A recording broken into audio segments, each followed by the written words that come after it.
Hey folks, and welcome to another episode of Crit Hit Reviews with your host, Arlyeon.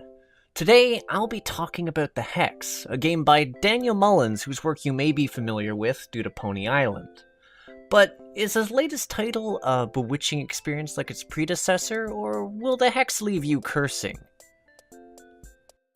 Now, when it actually comes to the game's story, it's a bit difficult to get into any sort of real detail without spoiling key sections of it. But the very basic premise would be, in an inn which caters to down-and-out video game characters, a murder is going to occur, and it's up to you to figure out the details of who and why.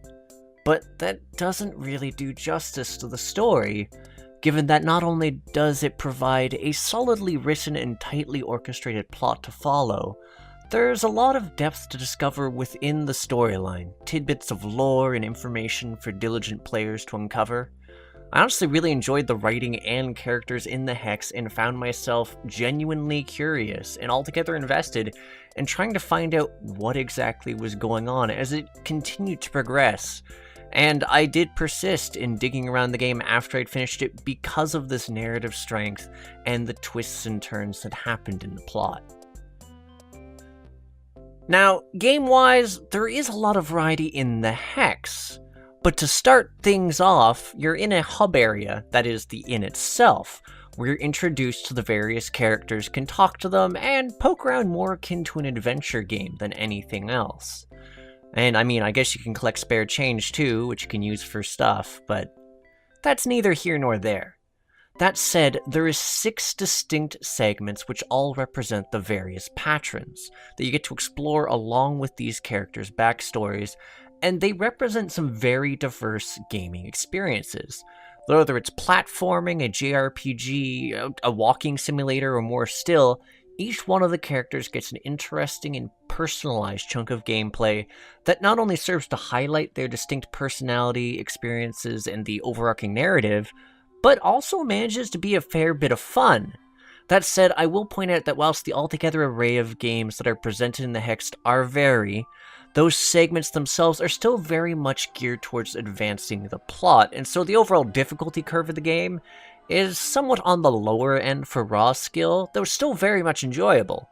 If anything, the most difficult aspects of the game tends to be in the puzzles it provides, not only in hunting down the myriad secrets hidden throughout the game's depths, but also in the manner which it applies those various gameplay styles.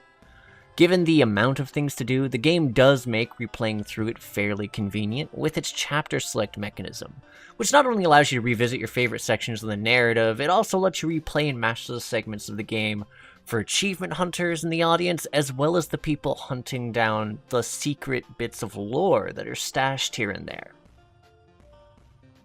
Now, I also really enjoyed the audio for this game, not only for how it managed to capture some of those more nostalgic sound bites from my early gaming days, but the overall ambience and music as well. Dialogue that's in the game was also well done, though that particular bit of work is limited more towards the final segment of the game. Now, the graphics are fairly nice in The Hex, but what I found genuinely interesting was the manner in which they shifted between the different segments of the games, with not only UI changing to match up to the sort of game you were playing, but also adjusting the actual style of art it used. It was a distinctly nice touch, which really helped to bring the various characters' games to life. Ultimately, The Hex is a particular type of game that manages to straddle the line between being a narrative-oriented one, while still providing enjoyable, interesting, and at times puzzling takes on a just large variety of game genres.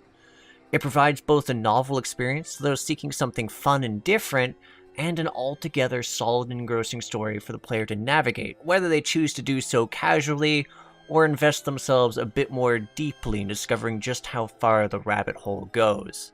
And spoilers, it's a pretty deep rabbit hole.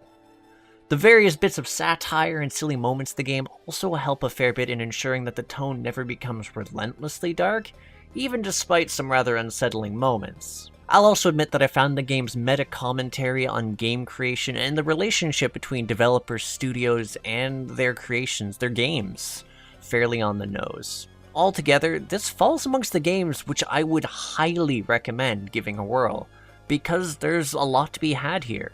Personally, I'd call it a crit hit, and I am avidly looking forward to more from Daniel Mullins in the future, if he maintains the skillful marriage of gameplay and story. If you do agree or disagree with me, feel free to mention it in the comments below. If you do want to see more reviews or the developer interviews I do on this channel, feel free to hit the subscribe icon up there and the little bell icon, because that'll let you know when we're actually releasing something new.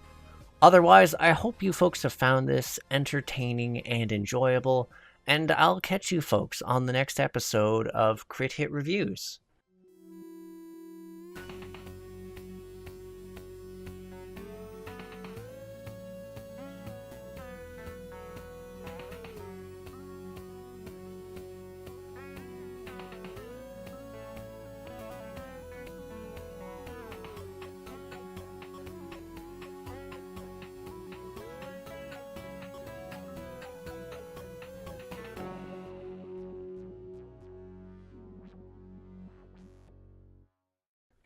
Fucking crap. No. We're gonna.